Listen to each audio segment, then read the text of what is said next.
right, this is skills homework 1-3. So be sure for each problem it says 3 points for the correct answer and 2 points for showing your work. So make sure you show your work on these. All right, this is dealing with equivalent fractions. So on the first one, if you have 1/2 and we want to know what would go on top if you had a 10 on bottom. So this fraction and this fraction need to mean exactly the same. So remember, if I change this 2 to a 10, I can't just leave the 1. If I change the bottom number, I've got to change the top number too. So to get from 2 to 10, we multiply by 5. We don't ever add. It has to be multiply or divide. So I multiply by 5. So if I multiply the denominator by 5, I also have to multiply the numerator by 5. So 1 times 5 would be 5. So the answer here would be 5. Don't try to write it in that box. I can't read it. So your answer is 5. So let's look at the next one. So to get from 3 to 12, it's either multiply or divide. So I have to multiply by 4. So I'm going to do the same thing to the bottom, to the denominator. So multiply by 4. 4 times 4 would be 16. Okay, so that's what you're doing on all of these. Whatever you multiply the bottom number by, do the exact same thing to the top. Whatever you multiply the top number by, do the exact same thing to the bottom to find the missing number.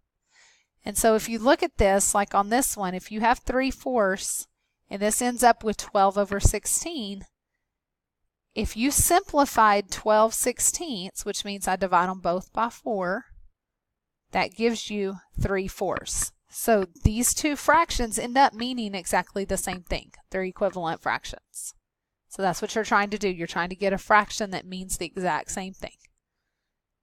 Okay, then on the back, it says Jason plotted points on a number line at the 4 values below, which of these values is the farthest from 0. So it doesn't tell you whether it's positive or negative. So it could be either one.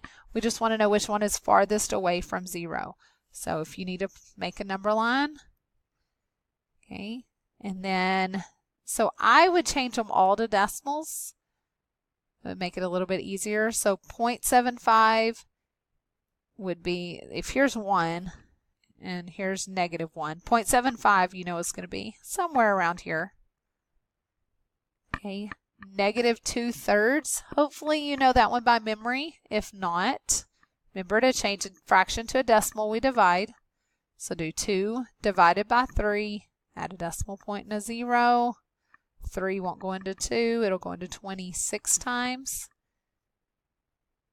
Remember, that's going to keep repeating. So 0.6 repeating, and this is negative. So if here's 0.5, because that would be half. So 0.6 would be about right here. So -2/3 would be around there. -0.4, well, that's going to be about right here.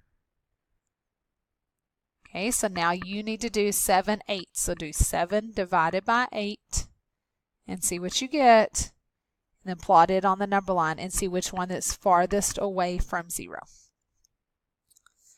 Okay, and then the last one, number 20. Remember, you got to show your work. Brayden charges $8 per hour for babysitting. Deborah charges $9.50 per hour. They both work for 5 hours. How much more did Deborah earn?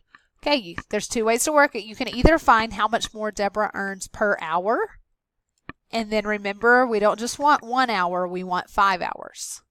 Or find out how much Brandon earns in 5 hours, and find out how much Deborah earns in 5 hours, and then subtract. You can do it either way, but don't forget, you want to know how much more she earns in 5 hours.